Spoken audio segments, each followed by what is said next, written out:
actually see the flesh, they have gone through burns or they have been cut, they have been in an accident. That makes you now know what the other function is. It's a protective barrier to the injury, microorganism, or even viruses or other chemicals that we come into contact with. The other things, maybe in cold season, you find you're getting goose pimples, or you look at you didn't even know you have some hairs on the skin. There are goose pimples and the hairs are rising because it acts also as a thermal regulator, taking care of our temperatures on the body. When it's too cold, there's a physiology that happens so that it can protect your body from that extreme weather. When it's too hot again, there's also a form of physiology that happens so that it can cool your body. And now in this space, the reason we are seeing people are coming in for consultation, it also gives us the aesthetic look. Those are some of the functions of the skin, but they are quite minimal. Because again, even if you need to move your leg, move your arm, the mobility is so much aided by our skin. So it's the largest organ, very important, and really protects us from so many things. Yes. All right. So, and that just tells us how unique the skin is, all right? But that part of saying that 70% of water, people might not really get that. How can it become water? 70%. Yeah. So that shows us that for us, part of having a good skin is ensuring that we hydrate. We hydrate. All right. We hydrate. We normally give 2 to 3 liters per day for an adult human being. Yes. All right, 2 to 3 liters. Yes, I hope you can get to 3. Yes, you've heard it. I mean, so water is not just for the other things that we hear, but also for the skin. All right. Now, let me ask this question, and maybe the viewers have the same concern. Do we have different types of the skin? 2 contexts. We could classify the skin depending on the level of the melanin. You know, like sometimes we talk of the skin of color, the blacks, the Caucasians, the whites and all that. But the key interests, our audience or our people ask, do I have an oily skin? Do I have a dry skin? Do I have a combination skin? Or do I have a sensitive skin?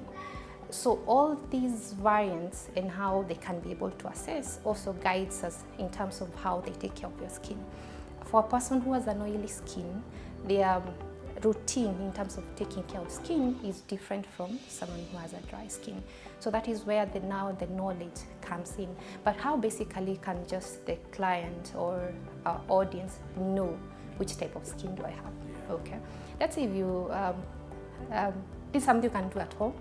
You have used a gentle cleanser or soap, you washed your face maybe in the morning or in the evening. Take the first 30 minutes. Don't apply anything and observe. If you look at your skin at that particular time, and there's something called T-zones, the forehead, the nose, and the chin. If you see there is oil where it's shiny on these particular areas, you haven't applied anything. You're likely to have an oily skin. The other aspect for the dry skin, if after those 30 minutes you have not applied anything, you feel your skin is dry, it's scaly, you can actually feel it if you try to move the muscles around the skin. That tells you you have a dry skin. The skin is dry. It's dry. It's like it's chapping, or if you run around your fingers, you can actually feel it, or you move some facial muscles, you will tell it's dry. The others who have the combination, whereby even after those 30 minutes they haven't applied anything, with the T-zones they can see there's some shininess or the oily aspect, but when they look at the cheeks, they are quite dry. So then we are talking about the combination skin. But all this is predetermined by the genetics. You'll find a familial line where people have particularly oily skin. But other factors, this oily, dry skin or combination will keep changing. Number 1, because of age, hormonal changes, stressful factors, humidity, or even travels to different zones of the continent. Yeah. So it's not constantly the same over the age or different climatic conditions. So that is what we need to keep observing, and then we are able to get a guide into what we can use for a particular skin type. Yes. So when we come to understand the different skin types that we have, Yes. what is the implication on our day-to-day life? Okay. I'll tell you something that we keep joking with the clients, because most clients who have oily skin, they say we age less. Fuck, we age less faster than the people who have dry skin, which is actually true. So when we understand now the type of our skin, from the very beginning at home, when you're waking up, you're washing your face or you're cleansing, the products, all the skincare products that we incorporate will be different from this other person. So this will help you, because there are people who say, I'm walking in the streets and my face is shining, like someone who had just been thrown into to oil. So we help them so that whatever they use, they are confident enough throughout the day, they'll be able to maintain a look that they are confident about. Yes. All right, now let's pick specifically. If I have, my skin is the dry type. Yes. So just to run through, Yes. what will I need to do daily? Okay. So basically for both oily and dry skin, the concept of skincare routine is the same. You having an oily skin doesn't mean you don't need moisturizers. Because if I'll mention, the basic skincare routine you can have is how you wash, you moisturize, and on top of it, you have your sunscreen. By day, every day you should have your sunscreen on. So when you're picking a moisturizer or a cleanser or a wash for the oily skin type, we will put something or molecules that will help reduce the oil so that you don't clog your pores and we have other issues coming by like acne breakout and all that. When you have your dry skin, because you're genetically predisposed to that, remember we said skin needs to be hydrated. We introduce hydrating products, hydrating wash, hydrating cleanser, and even moisturizer or emollients that are able to lock in moisture, and now on top of that the sunscreen, so that they are able both to get all the three benefits. You've washed, you've moisturized, and you have your sunscreen, and there are no risk of other skin diseases. Yeah. Wow, that's quite comprehensive to sort both different types of the skin. Yeah. Now, what are some of the things that we can term bad habits that ruin the skin health that we commonly do? These habits, if we tag them into the physiology and the function of the skin, we basically will get to know them. Number one is ignoring the fact that you need to wear your sunscreen. Just hold it right there. We are going to take a break, and when we're back, we continue the same conversation.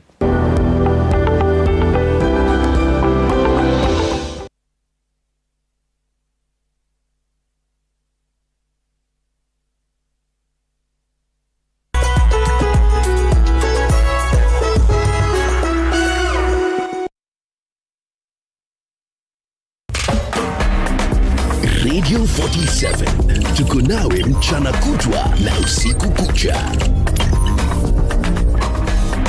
95.7 Taita Taveta.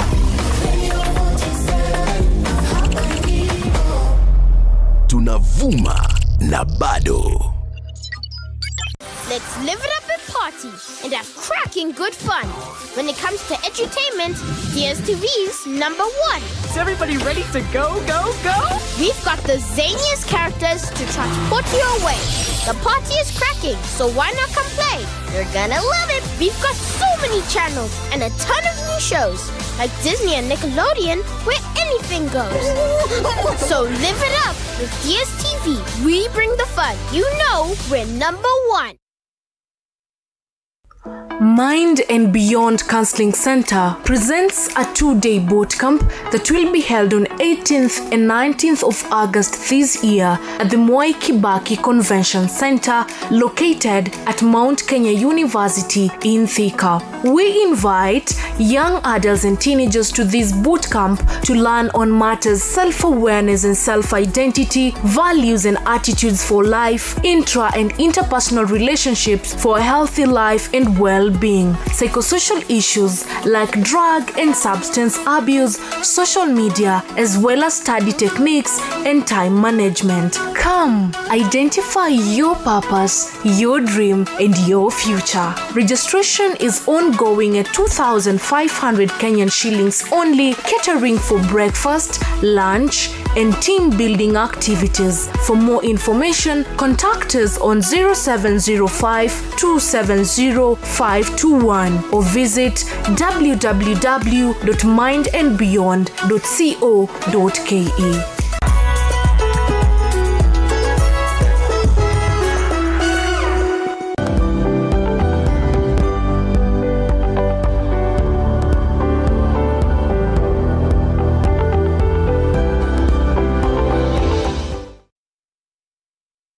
All right, welcome back to Body Garage, the Art of Wellbeing. I'm your host, Dr. Chepsi, and we are talking about skin health.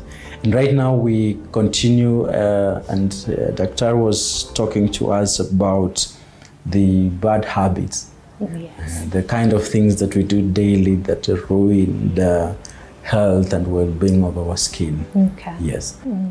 We were talking about how we ignore wearing the sunscreen, which should be very, very fundamental in our skin health. And this happens mostly when the weather is cold or when it's not too hot. Remember, especially in our country, we're in the equator, in the tropic. So we have classical day and night, and chances are every day we're having the sun up, even above the cloud cover, because we tend to look at the cloud cover and forget the sun is actually up.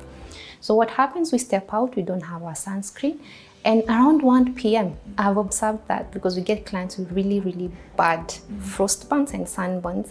Around 1 p.m., because you're chilling and feeling very cold in the morning, when the sun is up at 1 p.m., we all rush outside. We are basking, and actually you're basking in the most harmful UV rays. That happens around 10 a.m. and 4 p.m. So we insist, despite the weather, please wear your sunscreen. You're talking about SPF 30 or 50 and above. That's one thing, very common. Before we move from the sunscreen thing, Yes. This will be considered by, culturally speaking, Yes. that this is vitu za wazungu. Culturally, in our cultural context, if you tell me as a man in Africa to be putting on the sunscreen every day, I that's kind of a soft life that yes. We should normalize soft life, but it's purely not for the whites, okay? We have an added advantage. I don't dispute that, because as skin of color, the melanin also helps us in great length in protection against the UV. That will be mostly the reason why they're saying it's for the white. But beyond having this melanin, we need to do something more, because it doesn't mean we don't get skin cancers in our country. We have a significant number of patients who are suffering from that. So it's very important. Let's not ignore that. And beyond sunscreen, you don't really have to have the sunscreen. There are other measures, like the hat, the wide brim hats. When you're going outside, protective clothing, all these are necessary. Or even during that time when the sun is really up, if you're able to stay under the shade, that is also protective. So if you can't afford the sunscreen, at least the protective wear, I'm sure it can be doable. Yeah. That's good. All right, please proceed. Yeah, the other thing is especially cigarette smoking and alcohol, excess alcohol intake and cigarette smoking. Kenyans were known to be a happy nation. So this happy nation happens almost every day, almost every weekend. So alcohol tends to get us into a very dehydrative state in our body. And at that same time, you're not getting enough rest. You've been all out drinking. Number one, you're not sleeping enough, which not sleeping enough is not healthy for your skin, and there is dehydration. So we encourage, if you must be happy or do this, do it in moderation and take a lot of water at the same time. Smoking again, which is also detrimental to our health, it affects the vascular, all the veins, quote unquote, and we tend of the skin, we have it become in the dry, friable, and actually get us to premature aging. So we basically, that is that. And then there's also a culture we've seen, especially with our ladies, of over-exfoliating, okay? You have some zits or some pigmentation issues and you intend to scrub physically. You think by probably scrubbing and using, I'm seeing some people using sugar, turmeric, okay, they're okay. But how much of that are you doing?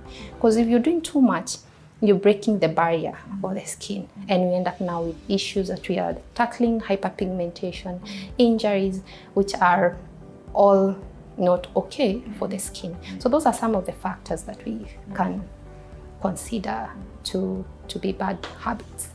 Yeah. Now, on a day-to-day basis, commonly many of us, okay, first, we don't have the understanding of the type of skin we have. Yes. So the products we use are maybe not fit for our type of skin. Yes. What will you say about us using any soap? For example, some use Kipande. Yes. That we understand is meant for washing. Yeah, it's meant for laundry. For laundry, yes. Then there are those of us who use these, specific bathing soaps, but maybe they don't fit our types of skin. What about that? Okay, so that is true. Most of us are probably in the wrong regimen for skincare health. So we normally encourage at least get a consultation, because at home, I might mention brands or soaps, even 10 that will be helpful for you to pick and shower, because they are either non-soap cleansers and all that, and they'll be healthy for your skin. Same as the product. So consultation is very important. Just with your dermatologist, I have this type of skin and I mean to take care of my skin. Which soap can I use? Even for babies, because it's different. Other babies have skin conditions that need to be taken care of with soaps, and then the moisturizer and what we're talking about. But the biggest challenge we have, especially the skin of color, much of the clinical trials of the products we have in the market have been done on white, okay? We have such a huge underrepresentation of skin of color in clinical trials, especially on dermatological conditions. So that is why I find over time, the dermatologists in the country, it's like an on-job learning. I'm treating you, we have been using this by book. We have been using this, but clearly it's not working well. So we end up going a step further and try to get more knowledge, more information on how to handle skin of color across different skin types and across different skin conditions. So there is no one shoe fits all kind of products for all oily skin, or one shoe fits all for products on a dry skin, but we can be able to guide. Any dermatologist will be able to guide you. So is there a difference between the children's skin and the adult skin? Say? Okay, yeah. Per se, I think the classical difference between skin in children and adults is purely the skin in children is a little thinner, more permeable, and now the body surface area ratio. But in terms of physiology and anatomy, it's actually the same. They are growing, and physiology and anatomy is the same. Yes. So how will this impact on the, so let's say I have a child at home, how will this impact on how I need to take care of their skin? Okay.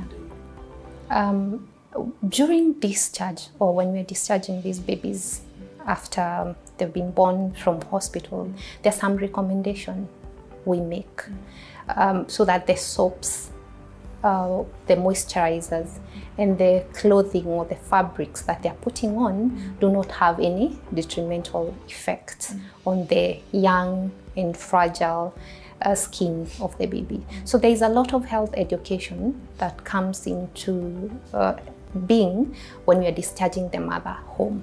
So this is where we get to tell them what to use and how to follow it up. Yeah. So in relation to that now, what if you say top 5, top 2 common skin problems that you will see among children? Okay. I think the biggest condition or skin issue we see in children is eczema, what people like to call it, or atopic dermatitis, because it occurs almost immediately in infancy, before the age of 1, and it tends to continue even for years, 6 years.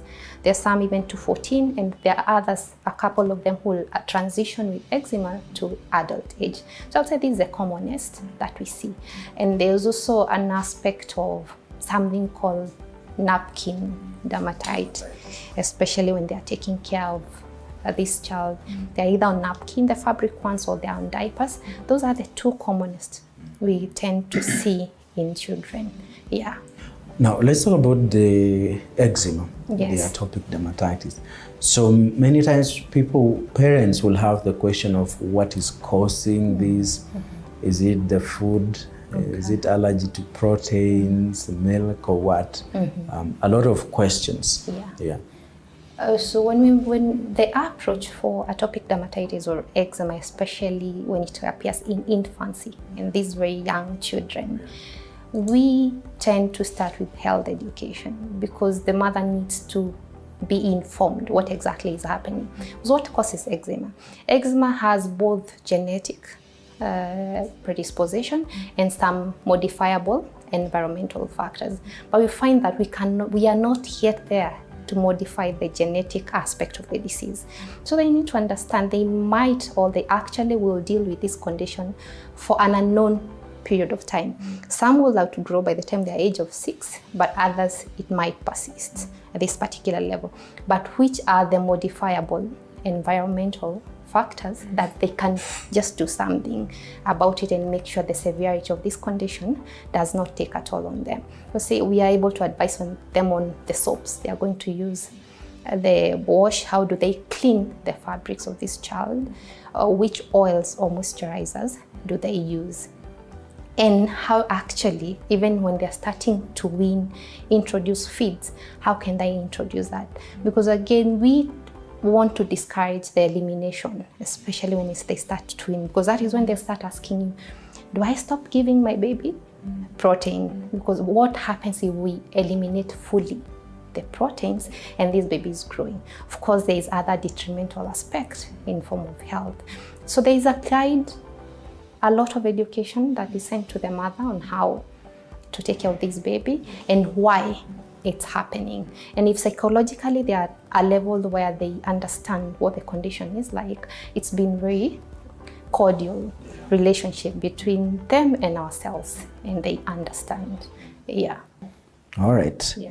All right, we're going to take a break, and when we're back, we'll talk about the common skin problems among adults. So stay tuned.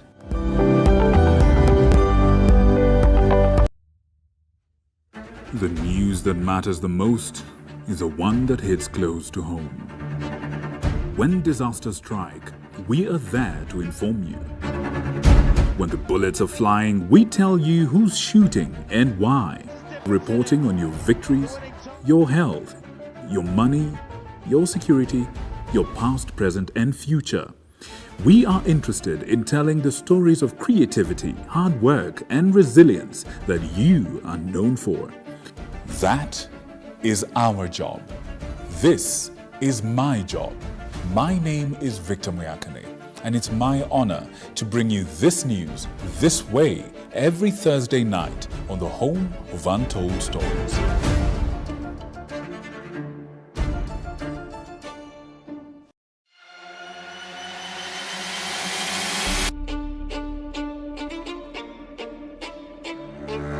Katika majengo haya, hapa ndipo sheria zinapotungwa na zinapopakuliwa. Nitakuletea viongozi mbalimbali, mirengo mbalimbali, wote kwa pamoja wakipika na kupakua. Tutawapa nafasi kuweza kuangazia changamoto na mafanikio ya ugatuzi. Katika ukumbi wa siasa, kila siku ya Jumanne kuanzia saa 1 kamili na kuendelea.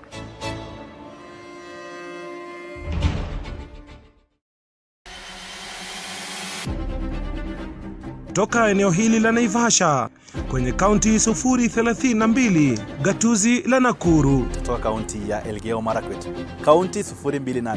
Nikiripotia runinga ya TV47 kutoka kaunti ya Wajir. Nikiripotia TV47 kutoka kaunti ya Turukana. Kwa matukio yote yanayojiri katika kaunti hii 012. Kutoka kaunti nambari 1, kaunti ya Mombasa. Nikiripotia TV47 kutoka kaunti ya Lamu. Nikiripotia TV47 kutoka Kisii County. Nikiripotia TV47 kutoka kaunti ya Machakos. Kutoka kaunti hii ya Trans Nzoia. Kaunti 038. Kutoka gatuzi nambari 029, kaunti ya Nandi, chemichemi ya mabingwa. Nikiripotia TV47 kutoka kaunti ya Kakamega. Nitakuwa nikiripotia runinga ya TV47 kutoka kaunti ya Bungoma. Jina langu ni Paula Munio. Willy Dennis Jiru. Fabian Kibet. Mimi ni Hashim Jimal. Mimi ni Kitio Mika Masai. John Javakiania. Jina langu ni Abdulaziz Nameka. Mimi ni Kombo Alfayo.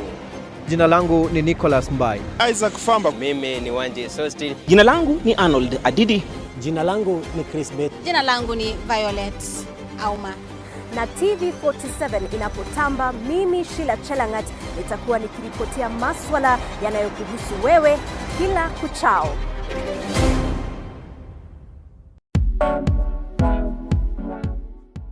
Every Thursday 7:30 p.m. unapata nafasi kufahamu viongozi mbalimbali kutoka humu nchini, kuanzia wabunge. Through Changa we could get money to pay our rent, to pay our bills.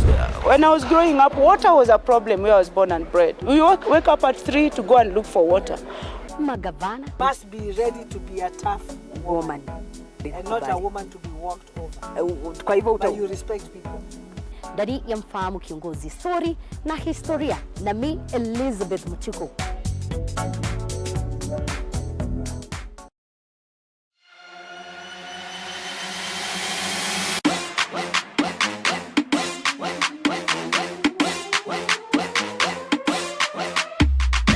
Kwa mirindimo kemkem ya michezo, mahojiano ya kipekee na mabingwa wetu, makala ya kuvutia pamoja na matukio mubashara viwanjani. Shabiki, tutapiga mbizi katika kila kiwanja, ndani na hata nje ya nchi. Mtazamaji, uko tayari? Ni kazi michezoni ama michezo kazini? Ungana nami Ahmed Bahaj, sajili mpya nimefika katika kipindi cha kipekee Mchaka Mchaka. Zitatoka cheche, tutapiga mstari chini yake. Si bora michezo, ni michezo kwa ubora wake. Cheche.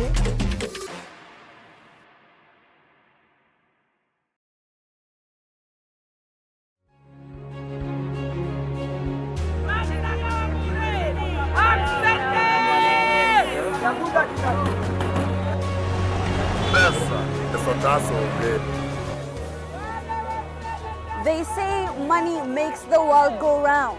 So let's slow things down a bit. Put things in perspective. From the markets to the streets to the stocks, we make the complex comprehensible. Join me, Hibak Saeed, on TV47 Business News for market insights like never before.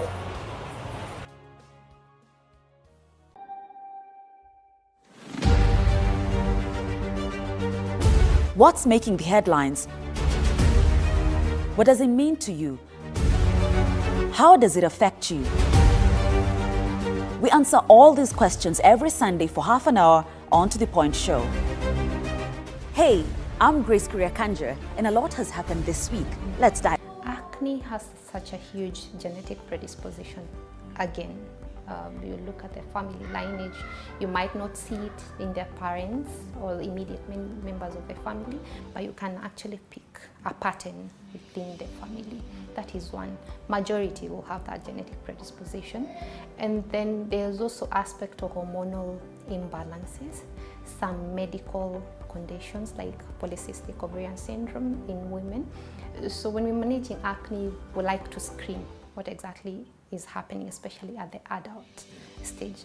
But the physiology or the science is actually the excess oil production in your skin clogs the pores. There are certain bacteria that we harbor in our body come in, set the infection, inflammation, and then you start seeing the pimples and zits.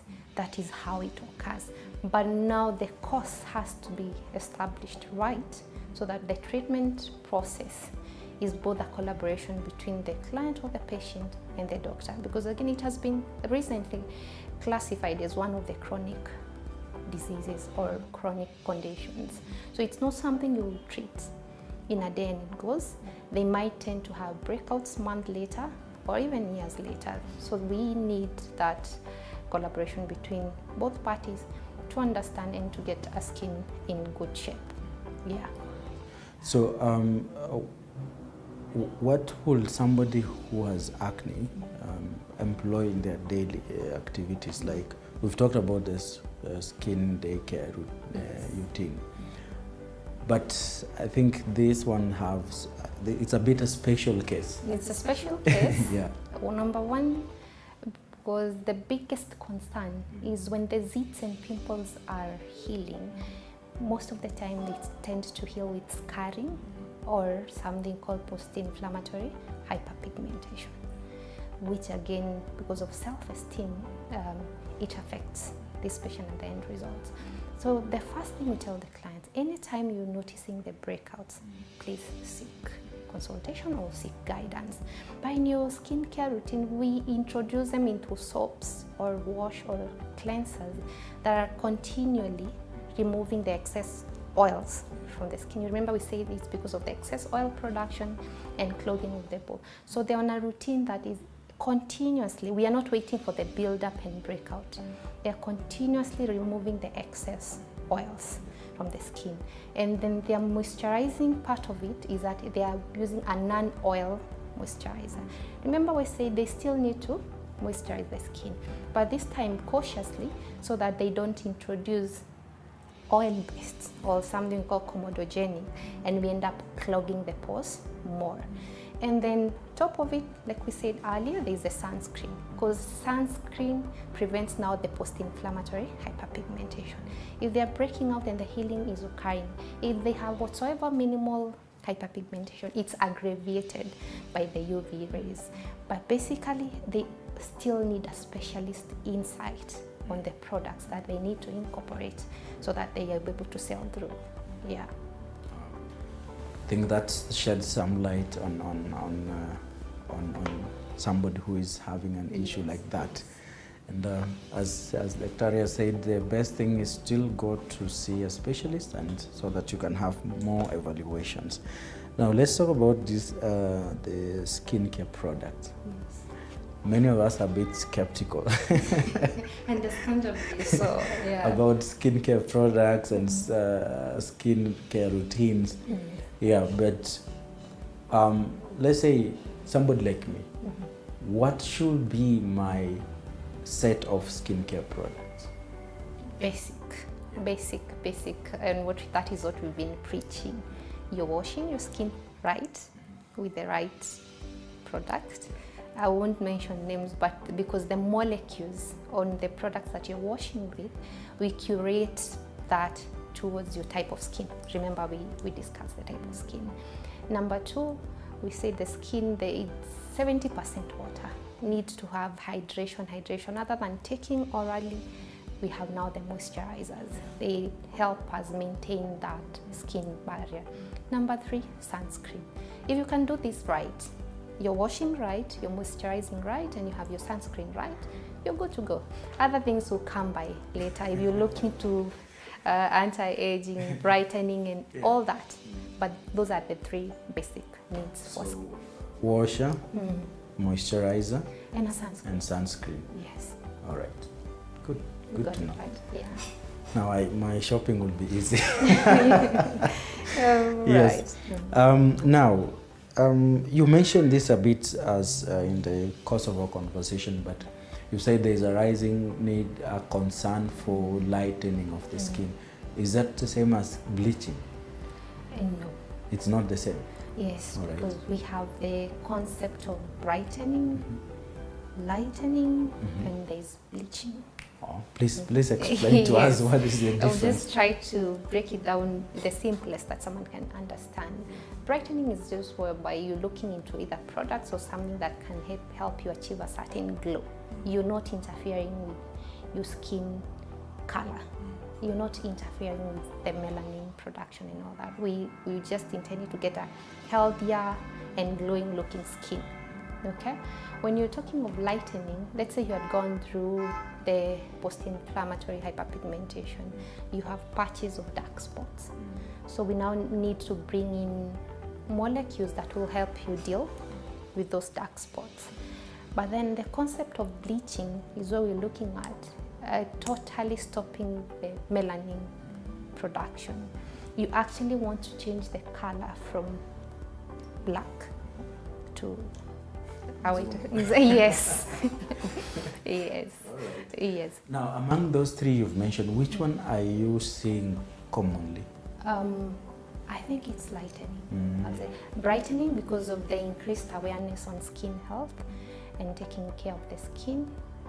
Everyone wants to glow and look nice, but now also lightening is quite a lot in dermatology consultation because either they had a condition that left them with pigmentation issues and it makes them feel not so right in terms of self-esteem. So that is how now we help them deal with that. Bleaching, I've not seen that. At least, sure enough, our people are aware of most probably what it causes and other challenges that can happen in that. Yeah. Now, before we go to, okay, let's go to it. Medical procedures. I think, you know, when we hear a medical procedure, maybe we'll expect surgeries and others. But I understand that the skin, there are procedures that you do contact, right? If you can just pick a few that you do commonly, then, yeah. Okay. So for most of the dermatologist medical procedures, they'll either be diagnostic, okay, or curative, their form of treatment. If you look at the diagnostic, we're looking at patch tests. You've had people who have allergies and they have not been able to establish what is happening. We do something called skin patch tests. Or you have had a skin condition for a very long time, nobody seems to get into the root what it is. Do things like the skin biopsy and send that lab to the lab for analysis. In terms, we also do excision biopsies. Maybe you have growths and small lesions that are appearing on the skin. There's some biopsies that can be excised and taken for histology. But in terms of treatment, we have things like cryotherapy. I'm sure you've had the nitrogen freezing of things like warts, skin tags or skin growths. Most recently on the aesthetic space, we have things like chemical peels, laser, resurfacing, we have dermabrasion, microneedling. There are quite a number, especially in the aesthetic space, and they all can be done confidently by a dermatologist. So which conditions do necessitate procedures? Maybe somebody is watching this and they have something on their skin that they might benefit from some of these procedures. Some of the medical perspective, not bringing it to the aesthetic space, if you have something that is growing on your skin, you're not sure what exactly it is, see a dermatologist. They'll be able to assess. Some we are able to make the clinical impression of something called clinical diagnosis, and some require, now what we're talking about, biopsies for further evaluation. The other procedures that I said in the reason, like chemical peels, dermabrasion, microneedling, they're more into the aesthetic space. Maybe you were dealing with acne, there's a post-inflammatory hyperpigmentation, and you need brightening or to quickly achieve that healing and a healthy skin, things like chemical peels we introduce. Microneedling, we are able to introduce that. We are also able to introduce things like platelet-rich plasma therapy. I'm sure you have heard about that. So all these procedures are office procedures, safe. So these procedures are things that somebody comes, does, and goes home. You can actually go back to the office. Go back to work. Yes, they are very minimally invasive office procedures. All right. Yes. Yeah. Good. Now let's go to the last part, a bit about politics. You also have an interest in health systems, and I think this becomes a good point of discussion. Yes. Yeah. So, like, where are we in terms of offering dermatology specialized services in Kenya? How many dermatologists are there in the country, if I can ask? Quite a number. I might not have the actual figure, but I think we're in a very good space as a country in terms of dermatology and skin health is concerned. Because if I look around, I believe every county or every county referral hospital there is a skin specialist, be it a consultant dermatologist or a clinical officer dermatology. And then we have a very great referral system, especially if you sit in our National Hospital Kenyatta every Wednesday and Friday. There's such a bulk of clients who have been referred from the peripheries, Marsabit, Murang'a, Kisumu, and they're able to seek specialized care. So I think as a country, if wherever you are, you're struggling with a skin or skin health issues, it's probably of not being able to get the right channel to reach the person who is next to you. We've come to the end of our discussion today.